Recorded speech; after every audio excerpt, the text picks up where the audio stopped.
White oil na yung ginamit ko siya. Next na natin yung beef na binabad ko siya overnight. Nilagyan ko siya ng paminta and oyster sauce. Check na natin kung malambot na. Ayan, nagtubig-tubig na siya.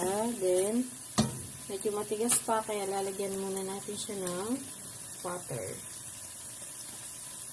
Para papakuluan pa siya natin para sobrang lambot. Then, tatakpan ulit natin. Check na natin kung malambot na ang beef.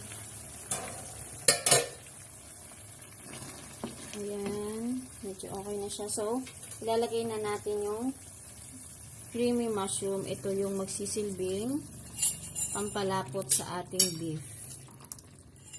Then, isabay na rin natin ang mushroom. Ayan.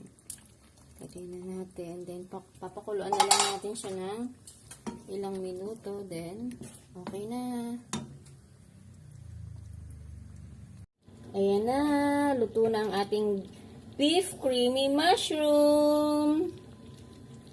Super sarap. Panalot pa panalot. Taob yung isang kaldero niyang kanin.